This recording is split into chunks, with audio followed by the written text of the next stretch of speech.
Bien, alors juste un petit mot d'accueil pour remercier Patrick Bensoussan d'avoir accepté notre invitation à la librairie Ombre Blanche. Alors, autour de ce livre, je vais quand même donner le titre parce que j'avoue que moi-même, j'ai été très... je vous le lis, vous avez dû le voir. Donc, Patrick Bensoussan, un psychiatre en cancérologie. Je ne vous ai pas guéri, puis en sous-titre, mais j'ai le toupet de penser que vous vous en êtes mieux porté. Voilà. Donc, pour accompagner Patrick, merci Laurent Puello de nous permettre cette rencontre et merci surtout aux éditions RS qui sont vraiment des éditions amies de la librairie. Merci beaucoup pour votre travail et nous sommes enchantés de le faire vivre aussi. Merci. Je vous laisse la parole à tous les deux. Bonjour. Moi, je vais juste me présenter rapidement et puis après, on va essayer d'échanger ensemble. Est-ce que vous m'entendez? Tout au fond en particulier? Oui, faites comme ça avec la tête. C'est OK. Et je garde le micro. Voilà, donc moi, j'ai une grande légitimité dans le champ de la pédopsychiatrie. Ce qui est assez singulier par rapport à la thématique et au titre qu'on vient d'évoquer. Mais ces 23 dernières années, j'ai travaillé dans un centre de lutte contre le cancer, où j'étais psychiatre donc, et où j'ai rencontré des enfants, des adolescents et des adultes qui étaient pris en charge pour leur maladie cancéreuse. Donc j'étais dans un lieu qui s'appelle l'Institut Paoli Calmette, qui est situé à Marseille, qui est un centre de lutte contre le cancer, comme il en existe une vingtaine en France. Villejuif, l'Institut Curie, Toulouse, etc. Et donc j'étais le seul psychiatre parmi tout un aéropage de cancérologues, de chirurgiens, de généticiens, de radiothérapeutes. Et nous avons essayé pendant toutes ces années de cheminer ensemble pour la prise en charge des patients et des patientes qui étaient reçus dans cet institut.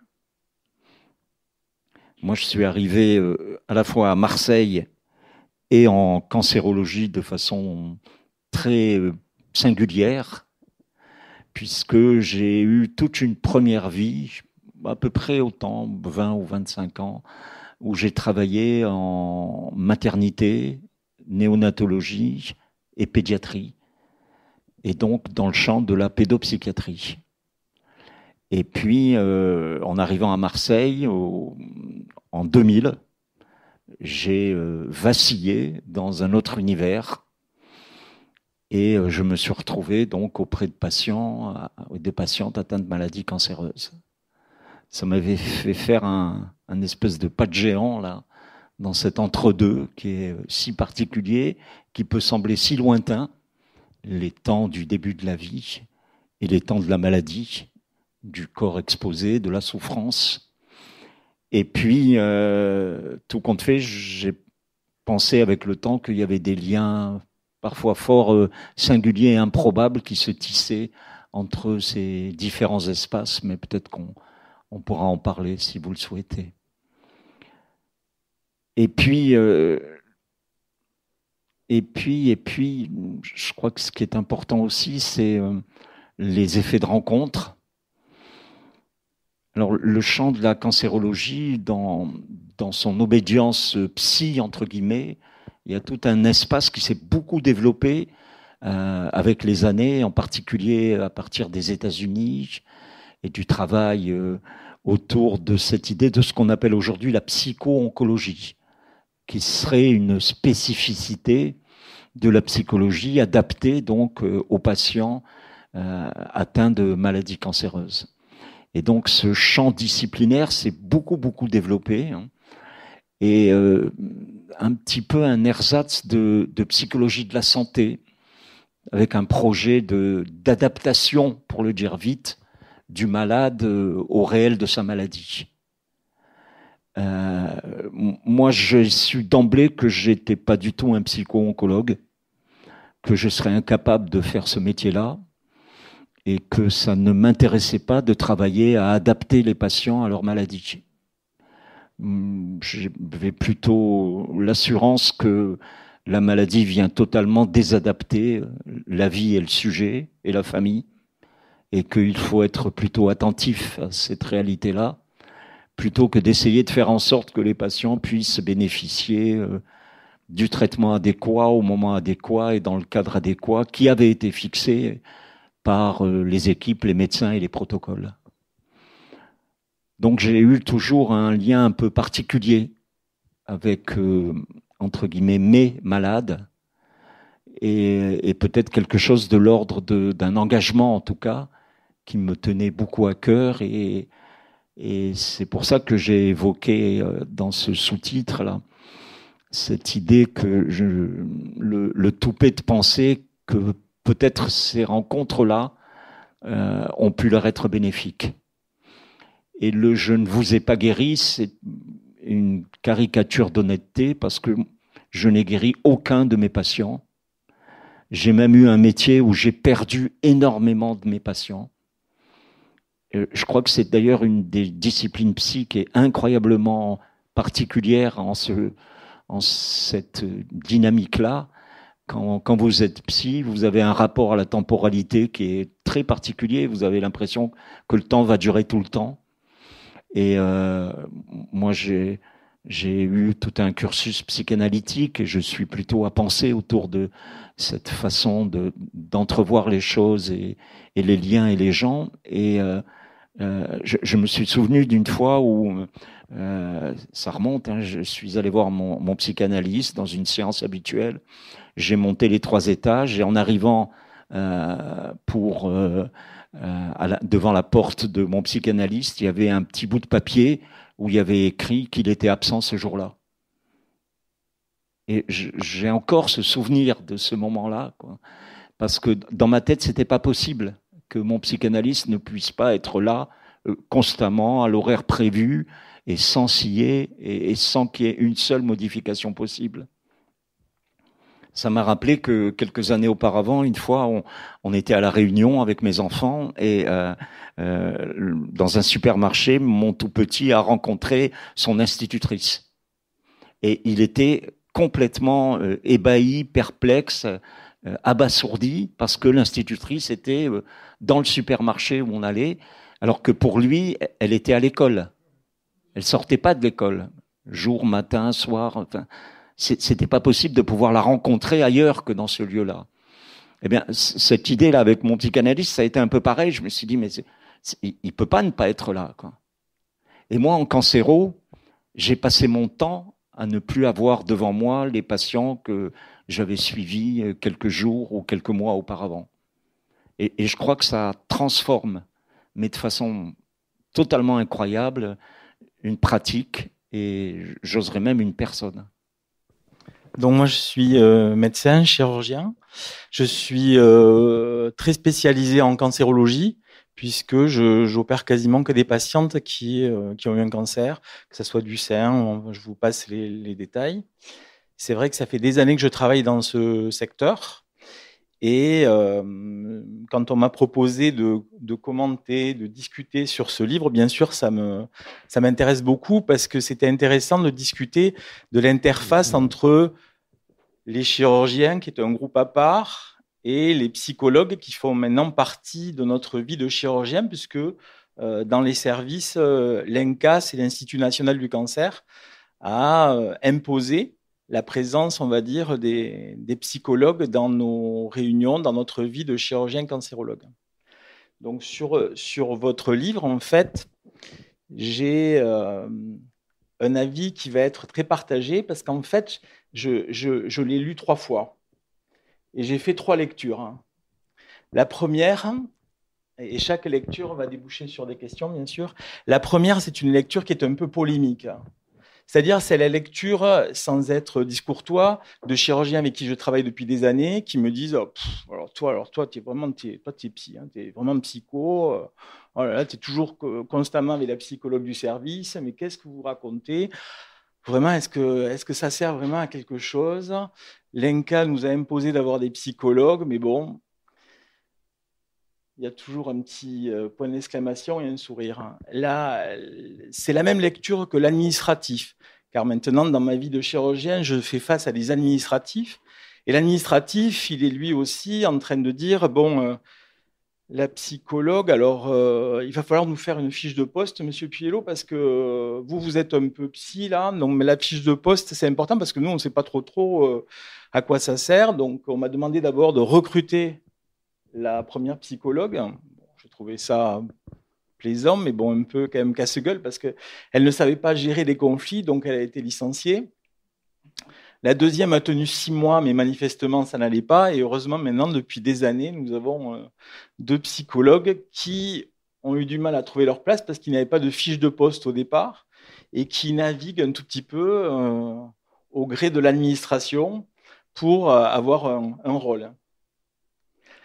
Donc cette première lecture, si vous voulez, c'est le chirurgien que je côtoie, avec qui j'opère des fois des cas compliqués, qui me dit mais attends, mais il a marqué quand il dit qu'il veut pas guérir, mais en fait lui il pense qu'il guérit les patientes.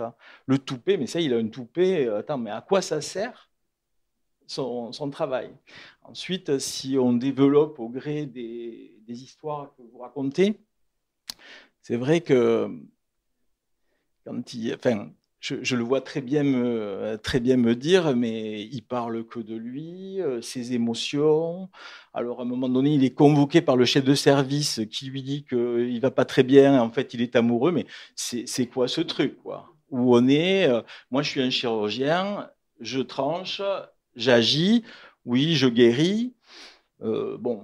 On n'aime pas trop le dire quand même parce qu'on sait qu'en cancérologie, malheureusement, des fois, les gens peuvent revenir. Mais moi, je suis dans le vif de l'action. Alors, j'ai vu un autre passage où il écrit qu'il y est. Ben oui, moi aussi, j'y suis aussi même la nuit, des fois le week-end. J'écoute, oui, moi, j'essaye d'écouter. Bon, je suis peut-être pas le chirurgien idéal, mais j'essaye quand même d'écouter les patients.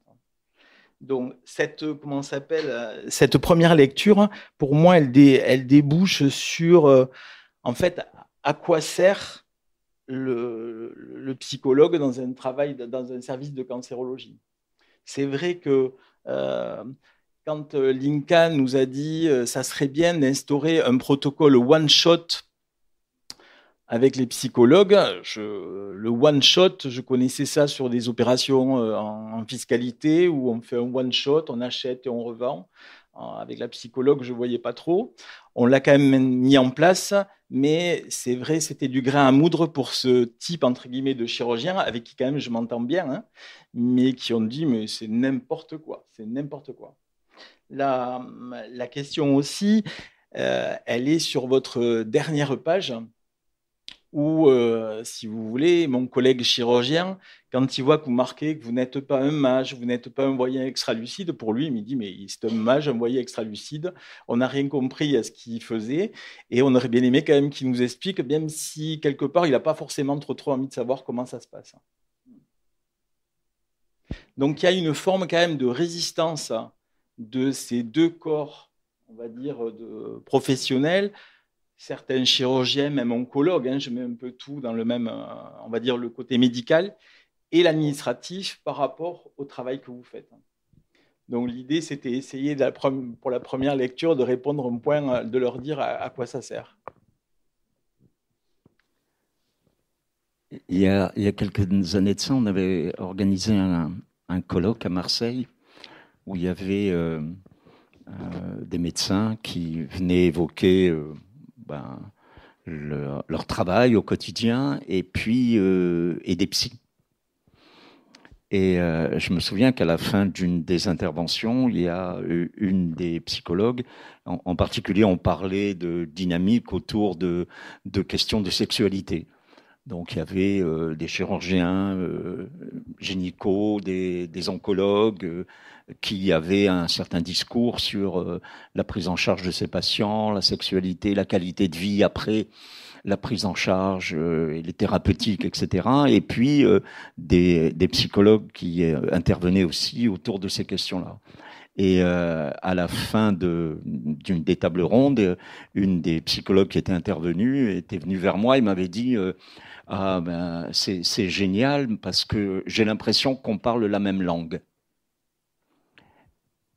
Et elle le disait comme si c'était quelque chose qui était éminemment positif, bien heureux. Et moi, j'ai été très outré. Parce que je ne pense pas du tout qu'on parle la même langue, lui et moi, par exemple. Et que c'est important qu'on ne parle pas la même langue. Parce que la façon de... la mise en mots, le langage, déjà en soi, témoigne de ce qu'on fait au quotidien, de la qualité de nos actions et de notre travail. On n'a pas les mêmes vocabulaires, par exemple. On n'a pas la même façon de rencontrer les gens. On n'a pas le même rapport à la langue. Et du coup, on n'a pas non plus le même rapport à l'écoute. Donc tout ça, c'est des choses qui sont, il me semble, fort différentes. Et qu'on a besoin d'avoir tous ces langages-là autour du patient. Mais pas qu'ils soient tous pareils, qu'il y ait une espèce de confusion en soi et que tout le monde parle la même langue. Moi, ça ne m'intéresserait pas. Et d'ailleurs, si je vais voir un chirurgien, j'ai besoin qu'il me parle sa langue de chirurgien. J'ai besoin qu'il s'adresse à moi avec son background, son histoire, ce qu'il connaît, etc. Ça témoigne pas du fait qu'il soit, comment qu'on dit, vous savez, cette dialectique qu'on mettait souvent en avant sur l'idée de la technicité et l'humanité. On disait comme ça très souvent que les gens, ouais, c'était des super techniciens, mais en fait, ils n'étaient pas humains. Ils maltraitaient la personne ou le sujet, ils étaient centrés que sur la réalité de leur pratique. Peut-être qu'ils étaient super bons dans la réalité de leur pratique, mais qu'ils n'avaient pas du tout la capacité à entrer en lien, à pouvoir parler aux gens, à être compris, etc., quoi. Et on a souvent fait ça sur le modèle de la tête et les jambes, quoi, hein, de cliver l'espace entre le psychosomatique.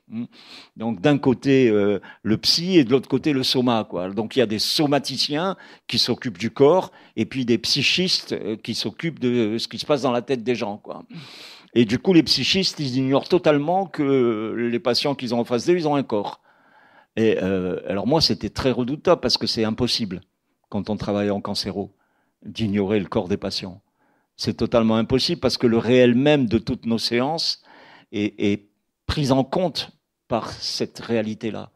C'est les patients vont bien, ne vont pas bien, ils ont mal, ils ont des nausées, ils peuvent pas être assis, ils ont leur dos. Enfin, il y a plein de choses qui font que ça impacte totalement le réel de notre travail. Et plus encore dans la continuité, la temporalité que j'évoquais tout à l'heure, hein, s'inscrire comme ça dans le temps, eh ben, c'est plus du tout la même temporalité. Il y a des moments où les patients sont là, et puis des moments où ils disparaissent. Ils sont plus là, ils sont malades, ils sont hospitalisés. Il y a des moments, on a mis avec, par exemple, l'histoire du Covid, beaucoup de choses en avant sur le distanciel, etc. Mais le travail avec nos patients atteints de maladies cancéreuses, ça nous avait forcé depuis bien longtemps avant à ne pas faire que des consultations en face à face, pas que des consultations régulières, et des fois où on appelait nos malades, des fois où on attendait qu'eux nous appellent, enfin, des tas de choses qui sont complètement différentes. Et cette question-là, elle me semble très importante, cette question de la langue, qu'il y a sûrement une langue commune qui serait celle de, je sais pas, Madame Veil évoquerait la bienveillance qu'on a tous au fond de soi, et cette idée de bientraitance à l'égard de l'humain. Mais dans le même temps, après, on a nos façons spécifiques et particulières d'entrer en lien et de rencontrer les gens. Et je crois vraiment que dans le travail que j'ai fait en cancérologie, moi, dans le champ de la médecine, on entend à longueur de temps des paroles très dépréciatrices de l'hôpital aujourd'hui, de la qualité des médecins, du poids de l'administratif, du fait que la rencontre, en tout cas avec la médecine moderne ou contemporaine, elle est plus marquée par des défauts, des ambiguïtés, des difficultés, que quelque chose qui serait agile, sensible, humain, etc., quoi. Et ben, enfin, moi, j'ai travaillé, je vous l'ai dit, un peu plus de 20 ans dans ce champ de la cancérologie. J'ai vu très, très peu de médecins inhumains. J'ai vu très, très peu de médecins qui n'étaient pas attentifs au réel de leurs patients. J'ai vu très, très peu d'équipes, d'infirmières, d'aides-soignantes qui n'étaient pas présentes au plus près des demandes et des attentes de leurs parents, de leurs, très joli lapsus, de leurs patients. Et il y a là quelque chose qui a été une vraie révélation pour moi. Cette idée que dans des champs comme ça, alors j'ai travaillé, je vous l'ai dit, dans un centre de lutte contre le cancer, donc essentiellement dédié à la maladie cancéreuse. C'est-à-dire que tous les patients qui viennent dans cet hôpital sont des malades du cancer. C'est pas comme un CHU, un hôpital général, où vous avez des services différents et vous avez des pathologies différentes. Là, on sait d'emblée que ce qui est au cœur même de cet espace, c'est le cancer, quoi. Et le cancer, dans un centre qui est un peu un centre de référence, loco-régional, ça veut dire que, comme il disait, les petits cancers étaient souvent pris en charge ailleurs, dans d'autres lieux, des cliniques, d'autres hôpitaux limitrophes et des choses comme ça. Donc, on voyait des patients, c'est sûrement des biais de recrutement, qui étaient très malades, atteints de maladies souvent graves, qui allaient avoir pour nombre d'entre eux des pronostics péjoratifs. Donc ça conditionne beaucoup dans la violence du quotidien, la souffrance, la douleur. C'est des choses qui impactent énormément tout le personnel qui est là au quotidien auprès de ces malades.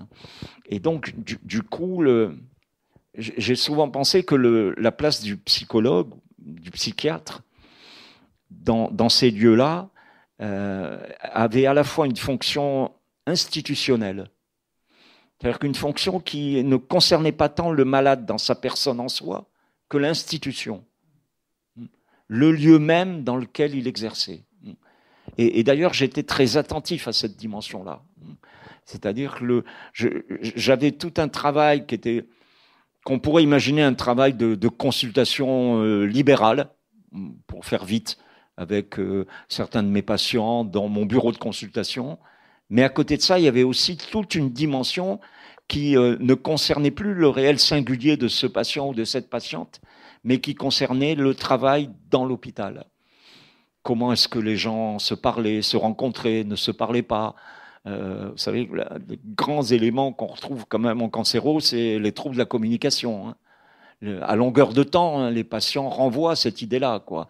Mais on m'a pas dit, mais on m'a pas parlé, je savais pas, enfin des tas de choses qui sont sûrement inscrites dans des histoires aussi singulières de liens et de rapport à la maladie, voire à la mort, mais dans le même temps qui témoignent aussi du fait que l'institution en soi, prise comme ça par ces raies du cancer, eh ben, elle parle pas beaucoup. Elle est silencieuse, l'institution. Elle se tait beaucoup. Elle garde beaucoup. Voire elle cache. Il y a quelque chose autour de cette idée de l'intérieur, quoi, dans le champ de la maladie cancéreuse, où on n'est pas très ouvert. On n'est pas comme ça, vous voyez, le geste comme ça, quelque chose qui renverrait à la possibilité d'aller vers, de prendre, de donner, enfin, des éléments de cet ordre-là. En termes institutionnels, c'est compliqué. Une institution qui ne traite que de maladies cancéreuses, et d'autant à des niveaux comme je les évoquais là, c'est-à-dire des pathologies graves avec beaucoup de patients qui se retrouvent en soins palliatifs ou qui vont décéder, enfin, toutes ces questions-là qui ne sont pas des questions anodines, quoi. Donc je pense que le psychologue dans un lieu comme ça, il ne faut pas qu'il oublie qu'il travaille dans un lieu donné, qu'il a un lieu d'exercice, qui n'est pas que la rencontre singulière avec le patient, et que c'est aussi quelque chose qui est une partie intrinsèque et majeure de son travail. Parce que sinon, il ouvre un cabinet privé en face de l'hôpital et il fait son job, quoi. Mais quand on travaille dedans, et ça, c'est peut-être ces questions-là du dedans et du dehors, hein, qui sont mis en avant dans le champ de cette maladie. Hein. Et quand on travaille dedans, il faut qu'on prenne cette place-là. Donc il y avait cette idée-là du travail institutionnel qui comprend aussi beaucoup le soutien des équipes en particulier. C'est-à-dire la présence dans des tas de comités, de réunions, etc., pour être là auprès des différents praticiens, des équipes paramédicales, etc., dans quelque chose qui serait un espèce de soutien du quotidien. Mais le premier soutien du quotidien, c'est être là. C'est simplement ça. C'est-à-dire être présent. Et moi, j'ai passé mon temps à être dans les couloirs, dans les chambres, dans les salles de staff, dans les antichambres des blocs opératoires, etc., dans cette idée qu'il faut être là. Ce que vous évoquiez sur l'idée de être là, de la présence en tout cas. Je crois que c'est un vrai défi, ça. Parce qu'on a juste envie de se calter, de se tirer, de se cacher, de plus être là, de plus les entendre, de plus les voir. Parce que ça fait trop, quoi. C'est vraiment pas possible. Moi, j'étais très, très inquiet quand je partais en vacances. Et je prenais assez habituellement en été 3 semaines d'affilée. Et au retour des vacances, je croisais des patients dans le couloir, par exemple, qui me disaient... bonjour, docteur Bensoussan. Je peux vous assurer que je mettais quelques secondes avant de les reconnaître. Non pas parce que j'avais perdu la mémoire pendant les vacances, hein, mais simplement par ce fait qu'on peut vraiment être transformé en quelques semaines par la maladie. Et je ne les reconnaissais pas, mes patients. Et ça, c'était bouleversant. Et quand je revenais, j'allais sur les abacs informatiques qu'on avait et je regardais pour voir les patients que j'avais quittés en pas grand et super état avant les vacances, s'ils étaient toujours là.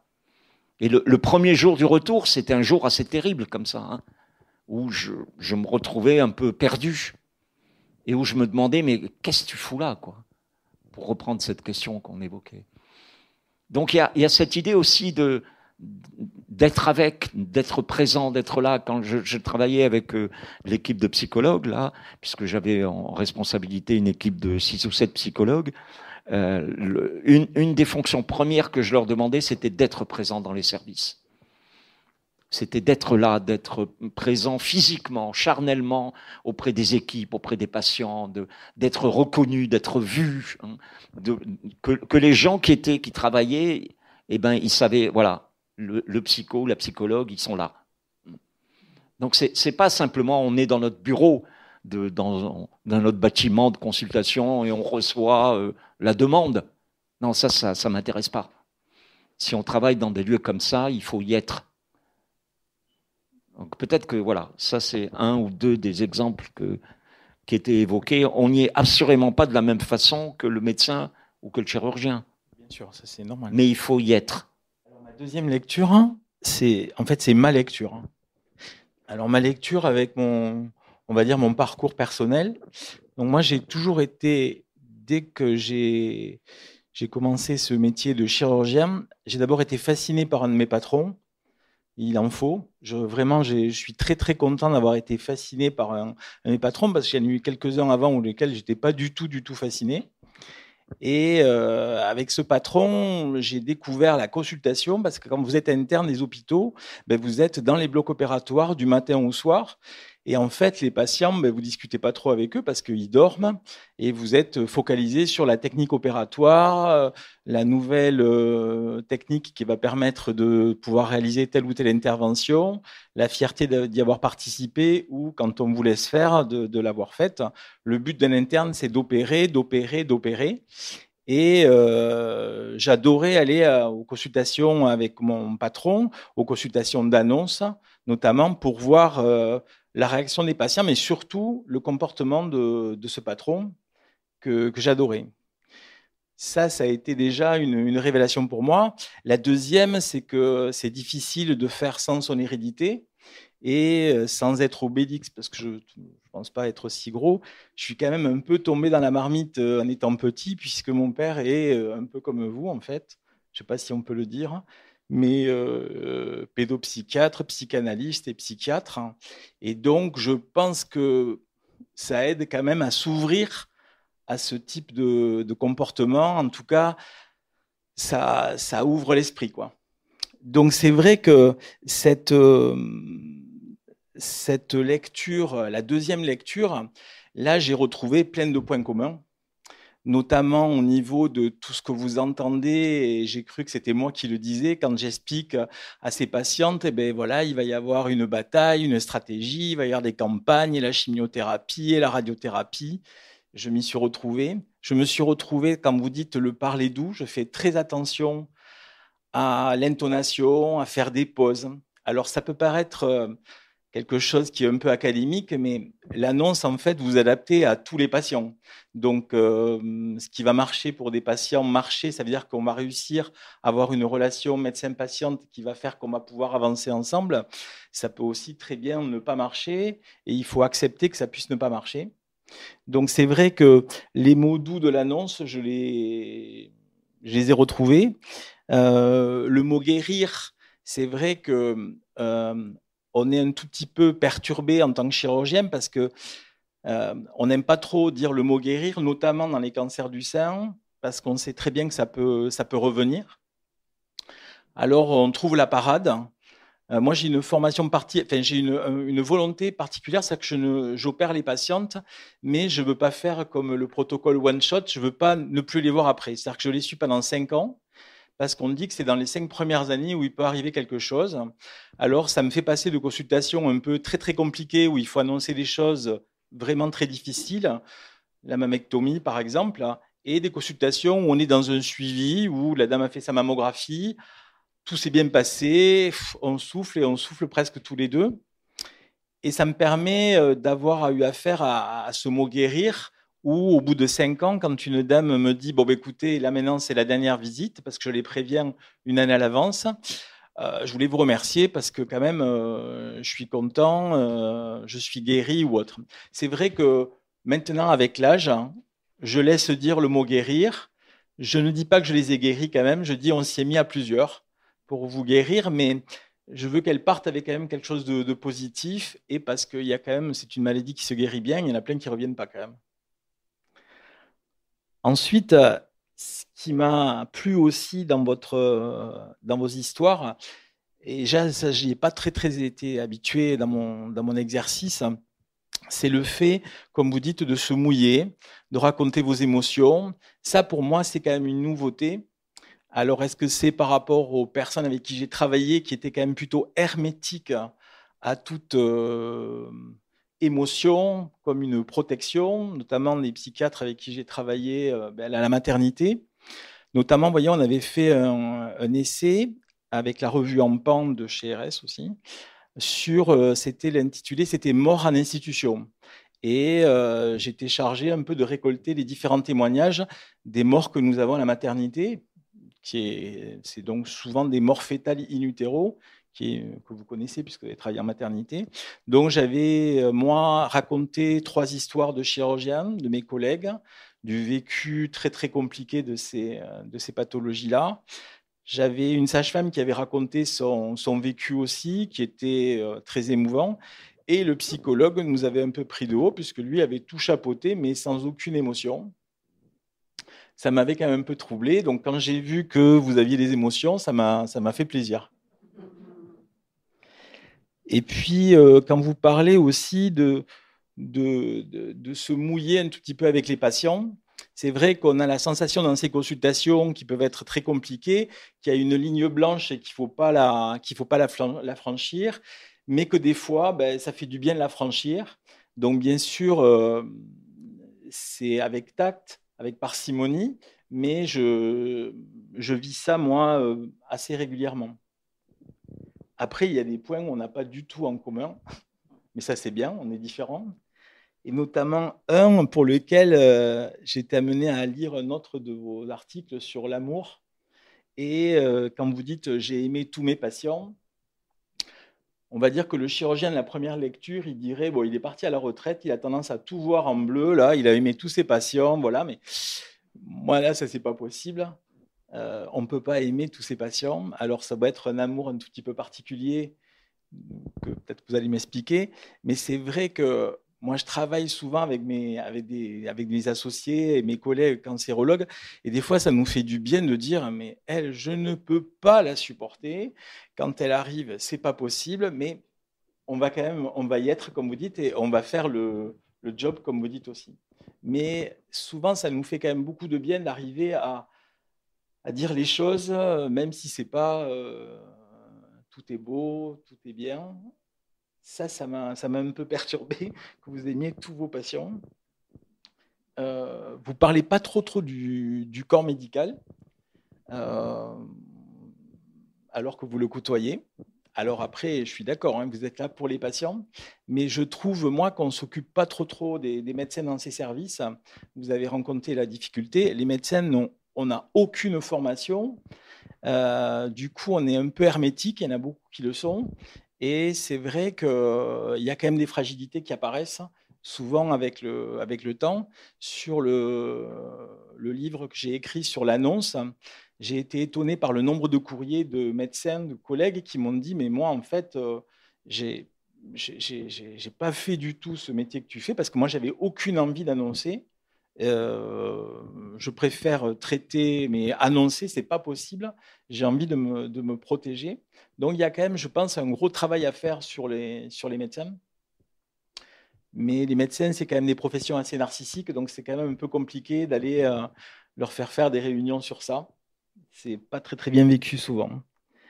Ensuite, c'est vrai que j'ai essayé dans chaque histoire que vous racontez d'essayer de comprendre en fait comment ça marche, après avoir fait comment ça sert, essayer de comprendre comment ça marche, le métier, le job, comme vous dites, de psychiatre en institut en cancérologie. Alors j'ai retenu plein de mots, il faut être à l'écoute, y être, vous l'avez expliqué, redonner le sourire, rebooster, j'offre ma présence. Là, je dois dire que pour moi, alors c'est plus du tout clair, je suis un peu perdu. J'ai en fait l'impression, pourtant je suis athée, que c'est comme si je suis dans une religion, quoi. Ça, en fait, moi, de mon parcours, peut-être de mon hérédité, de pas mal de choses sur ce que vous faites, j'y crois à fond. Je suis à fond pour, mais je comprends pas trop, quoi. Donc comment s'appelle ma deuxième question, c'est comment ça marche votre job et quelle est votre place par rapport aux soignants? Je crois que c'est important la question qui était évoquée là sur le j'offre ma présence. Parce que je crois qu'il y a quelque chose de cette histoire-là du don et de l'offrande, à la fois dans le travail du quotidien et puis dans ce que les patients peuvent faire à notre égard aussi, tout ce qu'ils peuvent nous offrir. Parce qu'on peut aussi attester simplement qu'ils ont autre chose à faire. Ils sont malades, ils viennent pour une séance de radiothérapie ou une chimio, ils sont dans les suites d'une chirurgie ou je ne sais trop.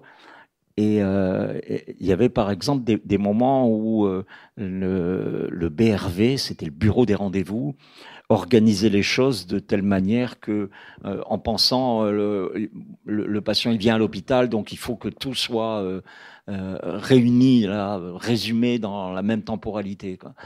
Donc il y avait par exemple des matins où il voyait 3 médecins et puis il avait une chimio et des choses de cet ordre-là.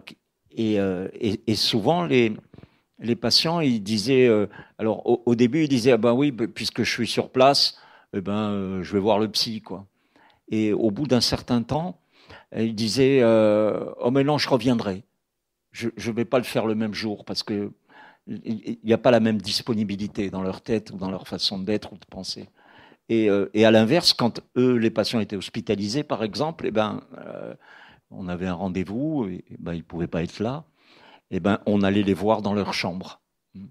Donc il y a quelque chose là qui témoigne c'est beaucoup des questions de place, je crois, hein, de la place qu'on souhaite occuper, etc. C'est aussi beaucoup des questions de pouvoir. Qui peut quoi et quel est le pouvoir qu'on peut avoir sur l'autre. Et ça, c'est aussi beaucoup. Alors dans ces lieux-là, c'est beaucoup des dynamiques qui sont incroyablement actualisées, quoi. Mes collègues très souvent regardaient cette histoire en disant à Noël ou à Pâques, par exemple, et ça encore plus avec les chirurgiens d'ailleurs. Après les consultations, on voyait les médecins sortir de leur bureau avec des sacs, avec des bouteilles de pinard, des cadeaux, des livres, des machins. C'est fou ce que les chirurgiens recevaient comme cadeaux à ces moments-là. Et mes collègues, elles disaient et pourquoi nous on n'a jamais rien? Et peut-être que c'était intéressant comme type de questionnement, mais que ça témoignait là encore de la question de l'offre et du don. Pourquoi est-ce qu'un patient, quand il quitte l'unité où il est hospitalisé, je sais pas quoi, il achète des chocolats ou il offre des fleurs ou enfin quelque chose, quoi, hein, pour témoigner aussi de son passage, de sa reconnaissance, de son attention, des choses comme ça, quoi. Et donc l'idée, c'est la question de la présence, c'est quand même incroyablement. Aujourd'hui, ça se complique quand même un peu, les hôpitaux. Je disais combien j'étais admiratif et reconnaissant à l'égard de tous les personnels avec qui j'ai travaillé. Mais ces toutes dernières années, et en particulier dans le cadre de la formation, par exemple les internes, etc., qui arrivaient dans nos lieux de consultation et d'exercice, il y avait quand même beaucoup de trucs à travailler, quoi, hein, dans ce lien institutionnel, dans ce travail avec les médecins, etc., quoi. Parce que cette question-là de la vie psychique, de l'attention à la qualité de vie et tout, elle était quand même très seconde dans leur rapport premier aux patients. Ce qui comptait, c'était la maladie, c'est une caricature, hein, qui emportait le malade, et puis l'imagerie. Alors les médecins évoquaient souvent le fait que les patients qui rencontraient, les choses se passaient habituellement bien. On a fait une étude d'anthropologie dans notre hôpital et où on questionnait après l'annonce comment les choses se passaient. Et assez habituellement, les réponses des médecins, c'était « Oh, ça se passe bien, il n'y a pas de problème ». Donc ils font des annonces parfois terribles, hein, sur des maladies qui vont tuer les patients dans les mois qui vont suivre. Et les médecins disaient, alors, quand on les interrogeait, comment s'est passé la consultation pour vous? Oh, ça s'est bien passé, ça va, bon, c'était tranquille, on a échangé, et puis on disait, ah bon, et tout ça, et on continuait à travailler, à les questionner, à essayer d'être au plus près de leur ressenti. Et ils disaient que, mais souvent ils avaient pensé à ce truc quand même qui était un peu singulier, c'est que les choses se passaient bien, le patient sortait de la consultation, il allait dans le couloir, il ouvrait la fenêtre et il sautait. Et ça, c'était des choses qui étaient revenues un certain nombre de fois dans les représentations des médecins qui faisaient l'annonce, quoi. Et nous, ce qu'on en a lu de cette histoire-là, c'était que ça ne s'était pas aussi bien passé qu'ils le disaient. Et qu'en tout cas, qu'ils avaient bien ressenti cette idée-là, que ce qu'ils venaient de dire à ce patient, eh ben, ça avait cette violence de la défenestration, quoi. C'est-à-dire que ça pouvait être aussi violent à penser que j'ouvre la fenêtre et je saute. Des mots. Les mots doux, les mots qui tuent, ou simplement ça, quoi.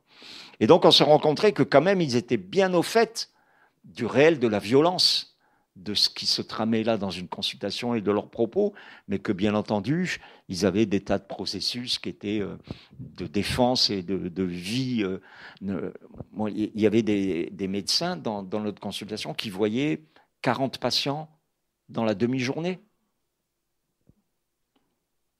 Et qui commençaient comme ça, et ils voyaient toutes les 12-13 minutes, un patient après l'autre, quoi, qui était encore là à 20h, 21h, ou certains qui commençaient à 7h du matin et qui faisaient leur consul jusqu'à 14h30. Et moi, je me disais, mais comment est-ce qu'ils peuvent survivre à ça? Comment est-ce qu'ils peuvent y arriver, simplement y arriver? Enfin, c'est un truc qui est totalement improbable. Donc il faut bien entendu arriver à un peu cloisonner les choses, à se construire de briques et de brocs des protections et des cuirasses, parce que sinon vous devenez fou. La vraie question que je me pose, c'est comment tous ces gens-là ne deviennent pas fous? J'ai travaillé en même temps que dans ce champ de la cancérologie, dans une crèche à Marseille, donc une crèche un peu expérimentale qu'on avait mis en place. Et je me souviens que très régulièrement, je disais à l'équipe, mais comment vous faites pour pas devenir barjot? Comment vous faites pour pas balancer un enfant par la fenêtre? Comment vous faites pour supporter quand vous êtes deux, je sais pas, 6 ou 8 petits bébés qui marchent pas encore, quoi? Avec tout ce que ça révèle d'archaïque, de profond, d'insécure, de fragilisant, et dans le même temps, même le réel du quotidien. Comment vous pouvez être attentif à 5, 6 enfants en même temps, avoir des yeux partout, ressentir les choses. Enfin, et ça, c'est quand même quelque chose que j'ai retrouvé auprès de beaucoup de mes collègues. Je sais pas, une attention, une capacité d'attention incroyablement augmentée. Donc eux, c'est déjà hein, le corps augmenté, hein, les médecins d'aujourd'hui. C'est incroyable, quoi. Comment ils arrivent et j'étais incroyablement admiratif devant leur capacité à se souvenir des choses, par exemple. Hein. Moi, je voyais des patients et d'un jour à l'autre ou d'une semaine à l'autre, il y avait des choses que j'avais oubliées. Je prenais des notes pour m'en souvenir. Hein. Et puis, à un moment donné, je rencontre un médecin, on se met à parler d'un patient. Et il se met à me raconter des tas de trucs sur sa vie, ses enfants, ses machins. Moi, je suis bouche bée, quoi. Je reste comme ça, avec des yeux, en pensant donc que eux, c'était le champ de la technique la plus pure, quoi. Mais non, ils avaient aussi toute cette réalité-là, quoi. Donc, je crois qu'on construit énormément de choses sur des fausses représentations, des croyances sur les gens, des jugements. Hein. Mais quand on est comme ça, je le disais, ces effets de présence au quotidien, présent, eh bien, on voit que c'est pas comme ça que ça se passe, quoi. Sauf que là, toutes ces dernières années, hein, nos patients, ils nous disaient, mais ils nous regardent plus. Parce qu'il y a eu la montée, et même l'après-Covid, c'est devenu un truc de ouf, quoi. Des écrans en particulier. Donc, il y a eu des téléconsultations qui se sont mises en place, où les médecins parlaient, annonçaient, en téléconsultation, hein, où on voyait plus les patients. Nous, il y avait une douane devant l'entrée des consultations. Le patient tout seul rentrait, et puis sa famille qui l'avait accompagné, sa femme, ses enfants, je ne sais trop, devaient rester dehors. Ils n'avaient pas le droit de rentrer. Donc l'INCa avait sorti hein, des directives en disant qu'on ne fait plus de consultation d'annonce devant une personne singulière, mais il y a toujours une personne tierce qui est là et qui peut être à la fois un recours dans l'écoute, dans la présence, la contenance, etc. Et ben là, on avait mis tout ça de côté. Hein. Il y a même un temps, au tout début, ou dans les maternités, hein, on laissait même plus rentrer Très vite, ça a changé, mais au tout début, on laissait rentrer que les femmes et leurs gros ventres, quoi. Donc on a eu quelque chose autour de ça et je trouve que l'impact là du virtuel depuis ces quelques années là est devenu terrible et les patients très souvent nous disent mais ils regardent leur ordinateur, leur écran, donc nous on est comme ça, l'écran est là et donc ils sont comme ça, ils tapent, ils ont l'imagerie, ils ont les résultats de biologie, etc., etc. Et en fait ils contrôlent des abacs, quoi, hein, des chiffres, des images. Et la personne, elle a l'impression qu'elle n'est pas regardée, enfin, dans le sens très presque lévinassien du terme, quoi. Hein. C'est envisage-moi, quoi. Oh, je suis là. Et je sais pas, je fais quelque chose. Et le médecin se retourne juste pour voir le patient au moment où il va lui dire bon ben ok, vous avez compris, au revoir, quoi. Et on avait fait une autre étude d'anthropologie qui disait que en fait les patients venaient en avance dans les salles d'attente. Et puis, ils passaient leur temps à observer comment que ça se passait. Et en gros, ils chronométraient la consultation. Et donc, si le patient était reçu pendant 12-13 minutes, le deuxième ou le troisième patient qui était là, au bout de 10 minutes à peu près, il commençait à bouger sur sa chaise pour laisser entendre au médecin que c'était le moment de partir, quoi. Donc, le patient a intégré l'idée que la consultation, elle était comme ça, formatée, qu'il ne fallait pas, s'il voulait continuer à être un bon patient, à être bien traité, qu'il sorte de ce cadre-là. Donc, si à 13 minutes, le médecin lui disait, bon, vous avez des questions, il disait, non, non, merci, ça va. Et puis, hop, il se préparait à se lever. Le médecin lui disait, bon, ben, au revoir. Et il sortait. Et ce que reprochaient, par exemple, les patients, c'était, et il ne m'a même pas raccompagné. C'est-à-dire que le médecin restait assis sur son fauteuil, derrière son écran, et puis il disait, bon, ben, au revoir. Et le patient se levait, ouvrait la porte et sortait. Et donc là, vous voyez, simplement ça, regarder et accompagner, qui semble être des choses un peu anodines, combien ça peut se perdre dans le réel de, enfin, je sais pas, les 40 ou les 25 consultations par jour, avec tout, vous l'évoquiez, le travail administratif qui va avec. Hein. Aujourd'hui, les infirmières, elles passent un temps infini à rentrer des tas de choses par ordinateur sur les dossiers informatisés des patients, quoi. Des tas de protocoles, des tas de nécessités hein, pour la surveillance et des choses comme ça, quoi. Mais dans le même temps, ça bouffe un temps infini. Et le modèle, je m'assois au bas du lit et je te prends la main et je te parle de ton chien ou de tes enfants, ça n'existe plus, ça. Ça, c'est fini. Hein. Et c'est quand même quelque chose là, qui est un peu alarmant. Hein. Donc voilà, il y a ces questions-là, et je le disais, moi, que dans le travail institutionnel que j'évoquais, je disais que la place aussi du psychiatre, c'est un peu le poil à gratter de l'institution. C'est-à-dire, c'est un peu celui qui fait chier, quoi, dont on aimerait bien se séparer.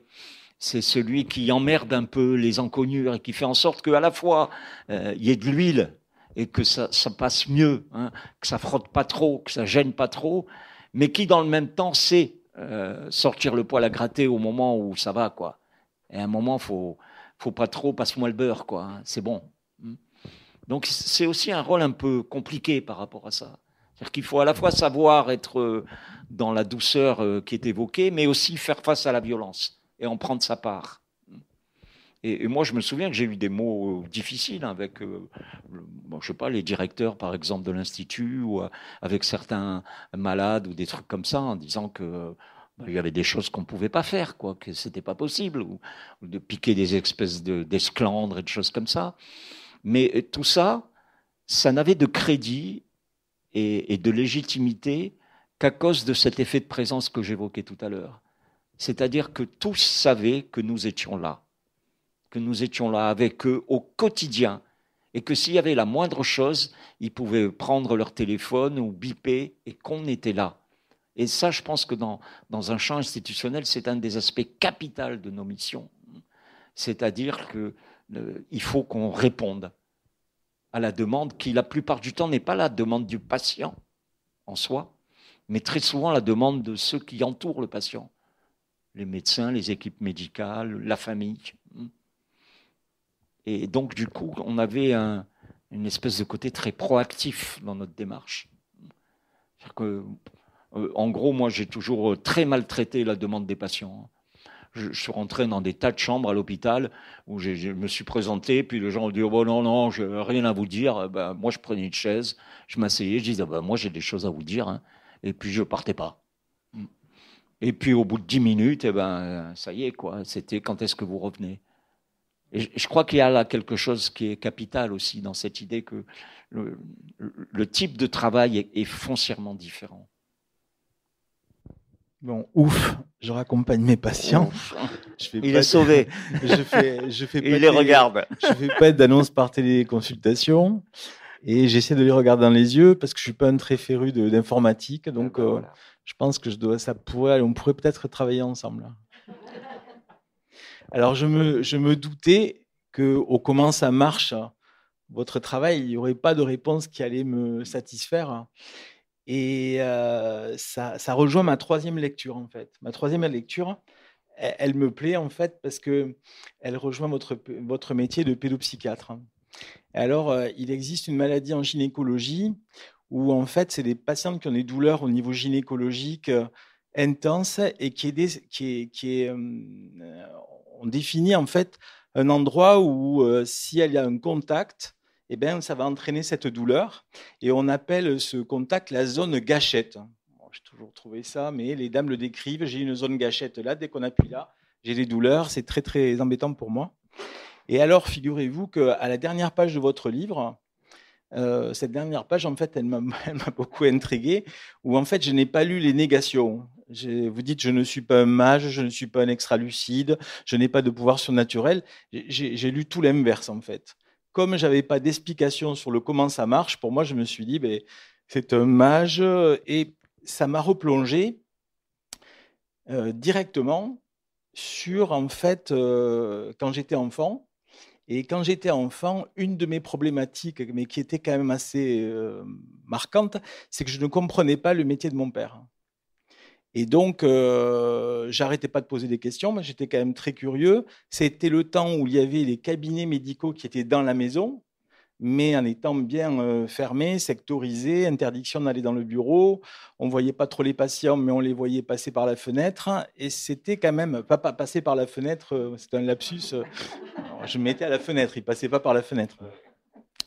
Et donc, jusqu'au jour où ma grand-mère, que j'adorais, ma grand-mère avait vécu avec mon grand-père les colonies. Donc, mon grand-père était médecin colonial et il a fait le Dahomey, la Haute-Volta, tous ces pays qui n'existent plus parce qu'ils ont changé de nom. Et ils ont vécu au Congo français, à Gamboma, avec des campagnes de vaccination. Enfin, les histoires, quand j'allais le soir chez eux dormir, ben, c'était des histoires d'Afrique. J'ai l'impression que le livre était le même et qu'elle pouvait broder parce qu'elle en connaissait plein. Et un soir, ça ne devait pas être la première fois, je lui ai dit, mais qu'est-ce qu'il fait, papa? C'est quoi son métier? Je ne comprends pas. Et elle m'a dit, pour s'en sortir, à mon avis, elle m'a dit, et ça calait très bien avec l'histoire d'Afrique, elle m'a dit, c'est un sorcier des mots.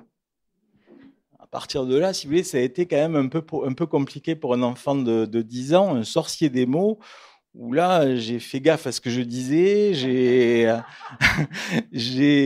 me suis méfié de toutes les interprétations possibles et imaginables, et ça m'a quand même un tout petit peu suivi. Alors, pour résumer, mon attitude, j'y crois dans votre travail, je suis à fond. Je pense que Rachel, la psychologue du service, peut en témoigner, mais j'ai un peu de mal quand même à voir comment ça fonctionne. Avec la sorcellerie. Et vous, hein?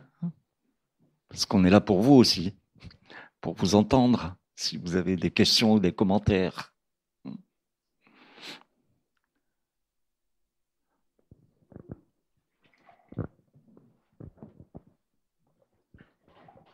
puis on vous le passera après.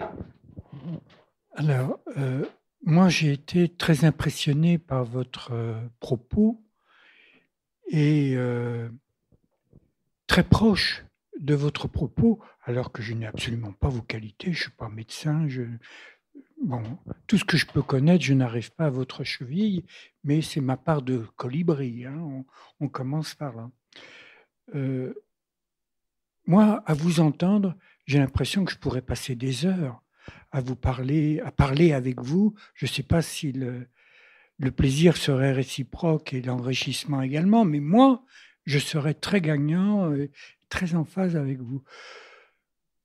Je voudrais remettre en perspective la maladie du cancer, notamment du cancer du sein, mais il n'y a pas que le cancer du sein, avec une autre maladie qui a sévi il y a plusieurs décennies, qui a ravagé nos civilisations, c'était le sida. Et la grande différence entre le sida et le cancer, c'est que le sida, à l'époque, c'était une maladie honteuse. Ça frappait des gens de mauvaise vie. Vous vous rendez compte, des homosexuels. C'était épouvantable. Et on doit énormément à Lady Di, qui s'est permis, malgré son statut, d'aller voir des gens victimes et leur toucher la main. Et heureusement, le cancer, à toute différence, n'est pas du tout une maladie honteuse. On n'a pas honte de dire « j'ai le cancer de ceci et de cela ». Ça ne rompt pas le lien, si lien il y avait. Et ça, c'est quand même extraordinaire. C'est ce que je voulais dire essentiellement. Alors, quand vous dites j'offre ma présence, personnellement, moi j'ai été bénévole, j'accompagnais des personnes âgées. c'est un métier, c'est pas un métier, c'est une occupation qui est sans danger. Enfin, je l'ai fait plusieurs dizaines d'années quand même. Mais c'était ma présence que j'offrais. Vous vous rendez compte, offrir à une personne le soin de lui dire que elle est quelqu'un pour quelqu'un. Et vous, c'est ce que vous faites. Le malade n'est pas un malade, il est quelqu'un pour vous et non pas un malade. C'est en cela que je me trouve parfaitement en phase, quoique vous connaissez l'expression le ver de terre amoureux d'une étoile. Je voulais simplement vous demander si vous avez vu des cas comment qu'on appelle ça, de rémission spontanée, voilà. Moi, j'ai entendu parler de ça par le docteur Choprak, je ne sais pas si vous connaissez, qui est un cancérologue qui a écrit des livres. Voilà. Des cas de quoi, pardon, vous disiez? De rémission spontanée. Ouais. Je crois que ça s'appelle comme ça. Non, en tant que mage, il dit. Non, mais le cancérologue pourrait en dire autant. Vous savez, c'est la vraie difficulté dans la comparaison que vous faites avec le sida. Le sida, c'est une maladie qui s'est avérée à un moment donné. En quelques années, on a pu savoir exactement de quoi il s'agissait. On a pu trouver des traitements. Et toutes les personnes qui, au début, ont été emportées et décimées, aujourd'hui, avec les thérapeutiques, etc., on survit à cette maladie, on sait exactement quel est le type de virus en cause, etc., quoi. La maladie cancéreuse, ça fait des siècles et des millénaires qu'elle existe. Et non pas on en est toujours au même endroit, mais on n'a encore toujours pas l'explication ultime et définitive qui nous dirait voilà à quoi correspond cette maladie, parce que le jour où on saura ça, on aura une culture de la cellule, de la biologie et du vivant qui sera totale, puisque la maladie cancéreuse, c'est en lien direct avec la cellule et avec les multiplications cellulaires. Et donc, le jour où on aura compris quoi et comment, eh ben, on saura sûrement des choses incroyables sur nos vies et sur l'avenir.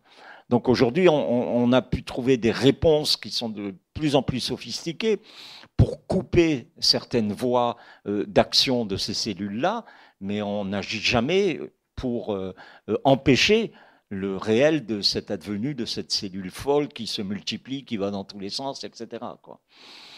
Donc ça crée encore un mode de représentation de fantasmes et de croyances qui est totalement incroyable.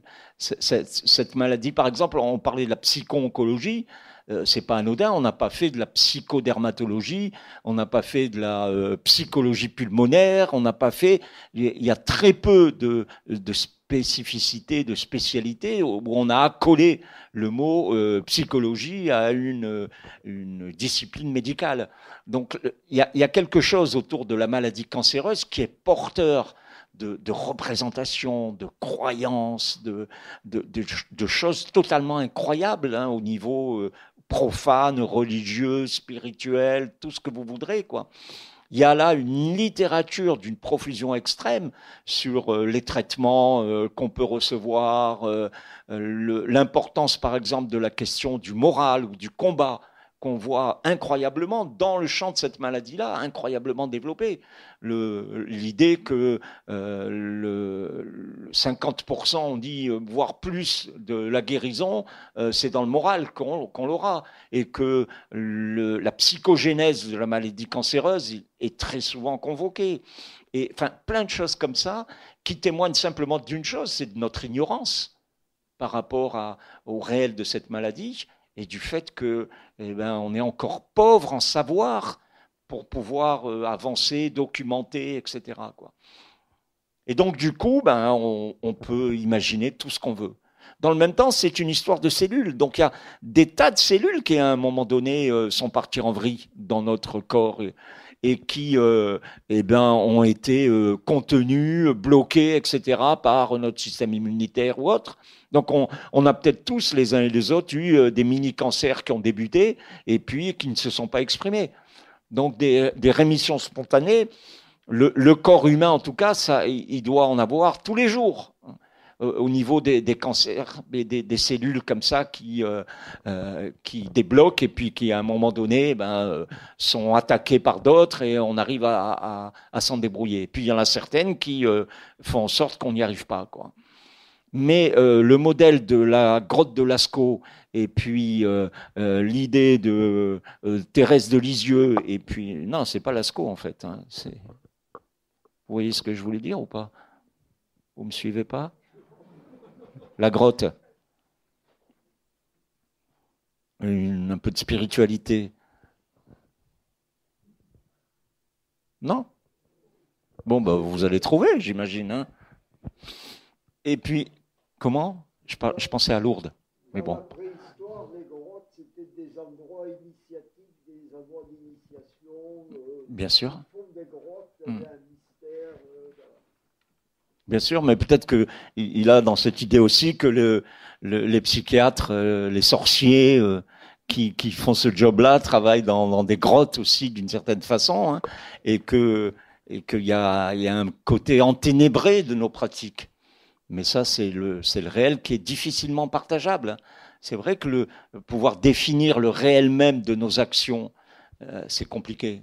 La question, qu'est-ce que vous faites avec vos patients, comment vous le faites, ou combien de temps ça dure, qu'est-ce que vous dites, etc. Enfin, c'est toujours des choses où on a vraiment envie de savoir, enfin, d'être la petite souris qui est là, qui se glisse et qui essaye de voir et de comprendre ce qui se passe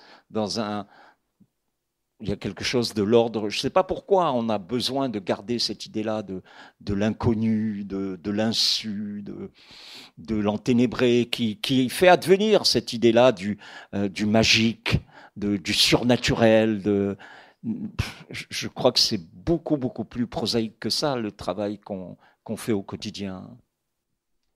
Après, il existe quand même une réalité qui est totalement différente si vous voulez, de la psycho-oncogénèse ou autre. C'est qu'il existe moi, je suis responsable dans un service d'oncogénétique. Ça, c'est une nouvelle spécialité qui s'est développée, où quand même, on est confronté à des patientes qui se retrouvent avec une épée de Damoclès sur la tête, où là, on sait qu'elles vont développer un cancer.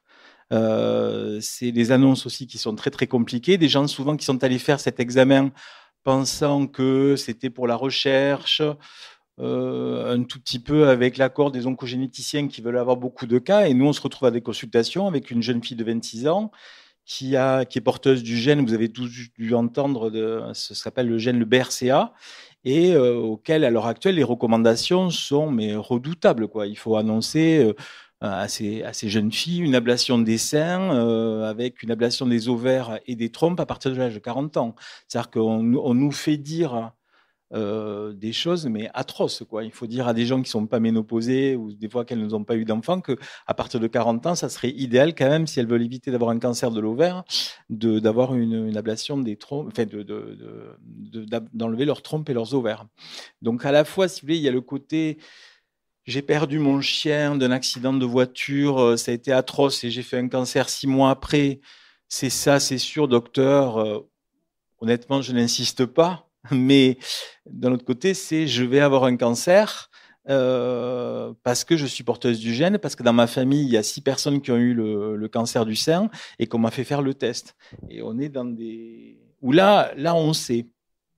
Et là même, les choses ont évolué récemment. C'est-à-dire qu'avant, quand une dame était porteuse du gène et qu'elle avait développé un cancer, les chirurgiens disaient, est-ce que quand même, il ne vaudrait mieux pas appliquer la règle que l'on applique à une dame qui n'a pas eu de cancer? Et on nous disait, mais elle a déjà eu son cancer, donc c'est bon, là, il n'y a pas besoin de faire l'ablation du sein, elle ne va pas en développer un autre. Et puis, au cours des années, on disait, non, mais madame que je connais, elle est porteuse du gène, mais elle a fait un cancer de l'autre côté. Maintenant, ils acceptent, quand il y a eu 2 cancers, qu'on enlève les 2 seins. Mais c'est quand même des consultations qui sont très, très, très compliquées, quoi. Très, très, très compliquées. Et les tests sont tellement performants à l'heure actuelle, on a même, pour ces patientes qui sont à risque, on a un papier qui définit si la patiente va être à risque d'être porteuse du gène ou pas. On a ce qu'on appelle un parcours rapide. C'est-à-dire que habituellement, on les prépare, enfin, moi en tout cas, je les prépare en disant ça va prendre du temps, discutez-en en famille, est-ce que vous le faites, est-ce que vous le faites pas, et ça peut prendre 2-3 ans pour avoir le diagnostic. Vous voyez, donc vous avez quand même le temps de se préparer. Là maintenant, il y a le fameux parcours rapide. En 8 jours, on a le rendez-vous, alors qu'il faut 6 mois à 1 an. Et en 8 autres jours, on a le résultat, alors qu'il faut 2 à 3 ans pour l'avoir. Pourquoi ? Parce que les nouvelles thérapeutiques vont tenir compte de ça et on peut être amené à traiter des patientes différemment parce qu'elles sont porteuses du gène. Et alors, l'effet pervers, c'est que moi, je me retrouve avec des patientes qui ont fait, par exemple, un traitement de chimiothérapie avant d'avoir la chirurgie.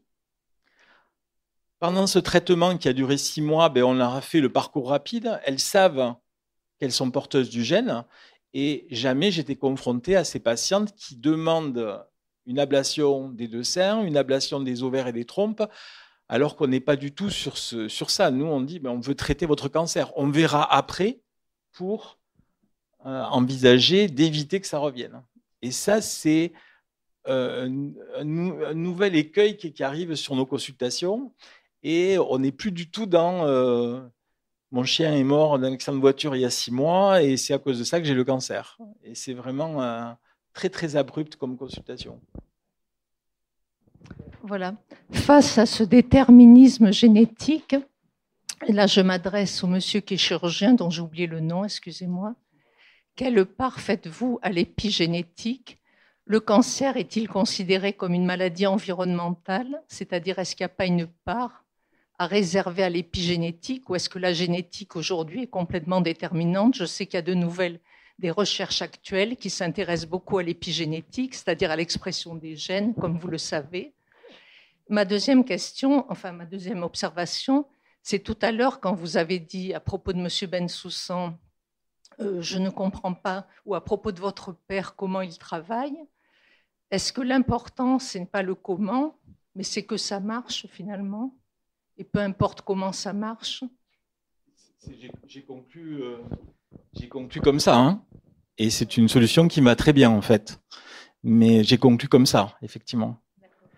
Ensuite, par rapport à la génétique, moi je vais rester aussi à ma place de chirurgien, si vous voulez. En fait, dans le traitement de ces patients qui ont un cancer du sein, on a chacun son rôle. C'est-à-dire, moi je pense que ce qui est quand même fondamental à l'heure actuelle, ce que disait M. Bensoussan, c'est l'équipe. C'est-à-dire, je fais partie d'une équipe. C'est-à-dire que la génétique, c'est quand même là une certitude. C'est-à-dire que la patiente qui est porteuse du gène, elle est porteuse du gène et elle ne va pas pouvoir s'en séparer. Et on va nous appliquer les recommandations, bien sûr, en les dosant en fonction des patients. Moi, j'ai des patients qui me diront, moi, jamais je me ferai enlever les seins, mais dans ce cas, on va faire des mammographies, des IRM. Mais si vous voulez, quelque part, on va appliquer des recommandations sur tout ce qui est en dehors, c'est-à-dire la cause du cancer du sein, on ne l'a pas. Donc, c'est vrai que moi, je constate, mais tous les jours, j'ai mangé ci, j'ai mangé ça, je ne veux plus faire ci, je ne veux plus faire ça. Mais sur ça, moi, je vais pas. C'est un chemin qui est très glissant. Je vais pas du tout aller sur ça. Et alors, on a connu, si vous voulez, l'histoire inverse avec les cancers du col. Les cancers du col. Moi, pendant des années, on savait que c'était des patientes qui avaient de nombreux partenaires. Donc déjà, elles étaient étiquetées quand elles arrivaient. Cancer du col, c'était presque des femmes de petite valeur, vous voyez. Et puis en fait, on a démontré il y a maintenant 20 ans que le cancer du col, il était induit par un virus. Donc ça a été démontré. Il y a eu des vaccinations qui ont été entamées. Malheureusement, en France, les gens n'ont pas trop voulu se faire vacciner et on a beaucoup de cancers du col. Mais on est maintenant avec une réalité, quoi. Le cancer du col, c'est induit par un virus. Et pour les médecins, c'est quand même ça règle beaucoup de choses parce qu'il n'y a pas tout ce côté d'où ça vient, tout ce côté magique par rapport au cancer. Alors on attend qu'une chose, c'est qu'on nous dise que le cancer du sein, il est induit par ci ou ça. Est-ce que ça sera un problème d'environnement? Je ne sais pas. La part génétique, c'est à peu près 3% des cas. Donc c'est quand même très, très, très, très faible. Est-ce que vous n'avez pas l'impression que l'accélération des rythmes de vie, du temps, influe d'abord sur votre travail et même sur les pathologies? Alors moi, franchement, je pense pas. Moi, ce que je constate là, qui est quand même c'est assez prégnant, c'est la difficulté de, de communication avec certains de nos patients. C'est-à-dire qu'on a quand même régulièrement des patients qui sont en opposition, mais qui viennent quand même à la consultation avec des pathologies mammaires, mais je montrerai des photos, c'est à tomber dans les pommes, quoi. C'est des patients qui ont attendu, qui savent ce qu'ils ont, mais qui sont dans un refus de traitement, en tout cas de notre traitement. Et on a toujours cette casquette du médecin qui ne veut pas entendre ce que eux prétendent, disent, exigent. Et ça c'est quand même des nouveautés, je trouve, en consultation. C'est des exercices qui sont assez compliqués. Ça, c'est quand même, moi, je trouve, une réalité. Ensuite, l'autre difficulté, je trouve, c'est que les techniques chirurgicales ont énormément évolué, qui fait que moi, je vois pour les cancers du sein, en 80% des cas, c'est de la chirurgie ambulatoire. Donc, quand vous asseyez au bord du lit pour discuter avec les patients, mais ça, j'ai plus trop le temps de le faire. Alors, on essaye quand même de les voir avant qu'ils partent, on essaye, mais c'est vrai qu'il y a ce temps d'hospitalisation et c'était des moments un peu privilégiés, quoi. On pouvait passer le soir, la patiente, elle était là et ça, je trouve qu'on a un tout petit peu perdu sur ça, mais on a gagné sur l'équipe. Après, la dernière chose, c'est que depuis 4-5 ans, il existe une association sur Toulouse dont je fais partie, qui regroupe en fait tous les intervenants dans les cancers du sein. Alors, c'est que dans les cancers du sein. Et ça s'appelle l'Institut du sein Grand Toulouse. Et en fait, c'est étonnant de voir qu'on arrive à se réunir en dehors du cancer, c'est-à-dire les oncologues, les radiothérapeutes, les psychologues, les kinés, les art-thérapies, les tatoueurs, tous les gens qui tournent autour de ces patientes. Et on arrive à faire des conférences sur des sujets qui nous intéressent, qui intéressent aussi les patientes, faire des activités de cuisine, des choses qui sont complètement improbables et qui sortent aussi l'équipe de cette structure de soins de cancérologie. Et ça, c'est quand même un truc assez étonnant, quoi. Assez étonnant. Alors, il y a la semaine dernière, je fais partie du bureau de cette association et on a été contacté par Carlotta Tatata. Donc, alors, c'est vrai que ça vous change la consultation où vous voyez des dames qui ont des cancers du sein ou autre. Carlotta Tatata, je me suis dit quand même, c'est un peu drôle comme nom. Il y a des gens vraiment qui n'ont pas de bol au niveau des noms. Après, quand j'ai vu que sa collègue s'appelait Perly Popette, j'ai dit qu'il y avait un problème. Alors, ces deux jeunes dames sont venues nous voir en disant, voilà, on voudrait solliciter votre association pour proposer aux dames qui ont un cancer du sein des cours de danse. Bon, oui, pour l'expression du corps, des dames qui ont eu une mammectomie. Enfin, il y avait un discours qui était vraiment très, très intéressant. Et elles nous ont conviés à une soirée pour assister à leur représentation. Alors, on était 3 personnes du bureau, le trésorier, un autre. Donc, on est allé voir. Mais c'est vrai que, ne serait-ce que d'aller voir, on s'est dit quand même, c'est une attitude, jamais on aurait fait ça il y a 20 ans, quoi. Jamais. Et on le faisait quand même pour nos patientes, vous voyez, en parlant de l'offrande, entre guillemets. Alors, on s'est retrouvés, je n'avais pas trop intuité exactement le type de cours de danse que c'était. C'était du striptease burlesque. Bon. Et je dois dire que j'étais quand même un peu sceptique, mon collègue aussi. Néanmoins, on s'est réunis et on va ouvrir un cours de danse de striptease burlesque. Il y aura peut-être une patiente sur 100 qui va en profiter, mais on a trouvé que c'était intéressant de s'ouvrir, de faire autre chose, tout en restant dans le cancer. Et on a beaucoup de patientes dans cette association qui, en fait, sont amenées à faire des choses qu'elles n'auraient jamais fait avant. Et il y a une sorte, vous voyez, Enfin, moi, je trouve que ça a du sens de donner la possibilité à des gens qui ont passé cette épreuve-là de faire autre chose, d'aller faire des cours de cuisine. On a aussi des cours d'équithérapie. Donc, elles font du cheval. Enfin, Et ça porte. Eh bien ça reste pour moi une question. Comme j'évoquais tout à l'heure la psycho-oncologie. Pourquoi est-ce que dans le champ du cancer, on a mis en place ces multiples attentions à l'égard des patients et des patientes? Pourquoi est-ce qu'on se soucie tellement d'eux?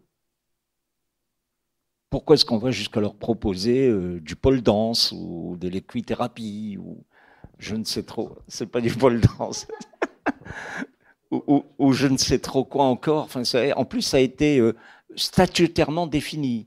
Il y a le cadre des soins qui sont mis en place, on l'a dit, par l'INCa. Et l'INCa a établi une nomenclature autour de ce qu'on appelle des soins de support. Déjà, la terminologie, elle pose question. Et donc, les soins de support qui ne sont pas aux États-Unis, il y a un mot qui s'appelle le supportive care, qui sont les soins de support comme ça, mais qui ne sont pas exactement dans la même obédience. Mais qu'est-ce qui fait que dans le champ de la maladie cancéreuse, on a cette attention aussi marquée à l'égard des patients, quoi? Pourquoi est-ce qu'il y a, par exemple, des centres qui s'appellent ressources, qui se sont multipliés en France ces dernières années et qui proposent des ateliers cuisine, des ateliers de yoga, du qigong, des groupes de parole, etc., etc. Pourquoi est-ce qu'on n'a pas ça dans toutes les autres pathologies? Pourquoi est-ce que c'est le cancer qui appelle cette réalité-là? Alors qu'on pourrait imaginer que dans ce mélange qu'on évoquait là, depuis quelque temps, on a mis en place, par exemple, des modèles qu'on appelle l'éducation du patient. Donc ça, on retrouve ça en médecine assez globalement, mais il y a des modèles qui sont des modes de préparation des patients à la réalité de leur chirurgie, donc des protocoles qui sont mis en place où on va proposer, là dernièrement on avait un protocole de recherche qui était mis en place où on proposait aux patients dans le cadre de cancers gynécologiques en particulier tout un panel, alors un bras où en gros ils n'avaient rien, sinon la réalité de la prise en charge de leur traitement, et à côté de ça ils avaient un entretien par semaine avec un psychologue, un entretien avec le diététicien, un entretien avec l'APA, qui sont des personnes qui interviennent au niveau du sport et en particulier du sport adapté, et une rencontre avec leur cancérologue qui était beaucoup plus régulière qu'autrement, quoi. Et donc ça, c'était tout un protocole qui était mis en place dans l'idée que cette approche-là allait donner de meilleurs résultats, à la fois en qualité de vie des patients, mais aussi peut-être en quantité de vie. Mais on se dit, mais pourquoi ça dans le champ du cancer et pas dans toutes les maladies qui puissent exister? Pourquoi est-ce qu'on n'a pas cette même approche pour tous les malades? Pourquoi est-ce que cette question qui tout à coup se spécifie dans la maladie cancéreuse, elle ne peut pas être pensée dans toutes les maladies, ou en tout cas partout où le corps est à un moment donné défaillant et souffrant, quoi. Alors peut-être que la maladie cancéreuse est devenue en soi aussi une espèce de laboratoire des pratiques et des propositions qui peuvent se faire.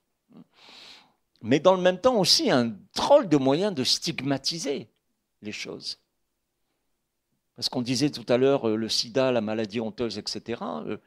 Moi, j'ai beaucoup de patients qui vivent leur cancer comme une maladie honteuse, qui n'en parlent pas, qui, dans leur travail, ne veulent surtout pas qu'on soit au courant, moi j'ai fait tout un travail parce que j'étais pédopsychiatre auprès des enfants en particulier. Et mais combien de fois j'ai vu arriver à la consultation des parents et des enfants qui ne savaient rien de leur maladie, de la maladie de leurs parents. Des situations où un des parents était par exemple en soins palliatifs, en fin de vie, et l'enfant n'était pas informé de ce réel-là. Donc, qu'est-ce qui fait que là, tout à coup, dans le champ de la maladie cancéreuse, on a une attention particulière à l'égard des patients, des réponses qui sont presque beaucoup plus humanisantes dans la prise en charge. Alors, on va vous dire, c'est une maladie chronique, donc du coup, on suit les patients pendant plus longtemps. Hein, vous évoquiez 5 ans de prise en charge, etc. Mais dans le même temps, il y a des tas de maladies chroniques pour lesquelles ce type de proposition n'existe pas. Donc, qu'est-ce qui fait ça? Ben, moi, je crois que c'est la mort. Hein. Je crois qu'on continue à garder en tête cette espèce d'idée très, très spirituellement marquée qu'il a le cancer, mais il va crever, quoi. Il est plus, c'est fini, quoi. Donc, on va faire attention à lui, quoi. Style la dernière cigarette, quoi.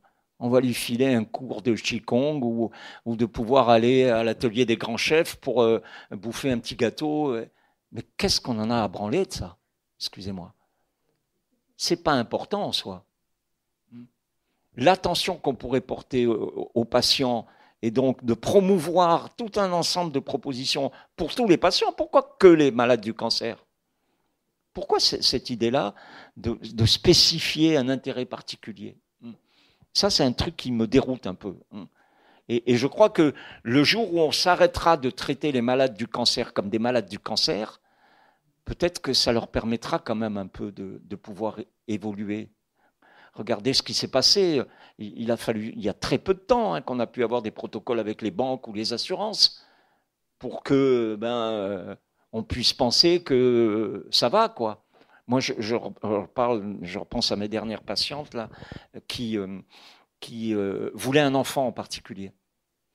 Et donc, on leur dit, voilà, on va vous donner un traitement anti-hormonal de protection après chirurgie ou après le traitement de votre cancer du sein pour vous protéger des récidives potentielles de la maladie cancéreuse que vous pouvez avoir.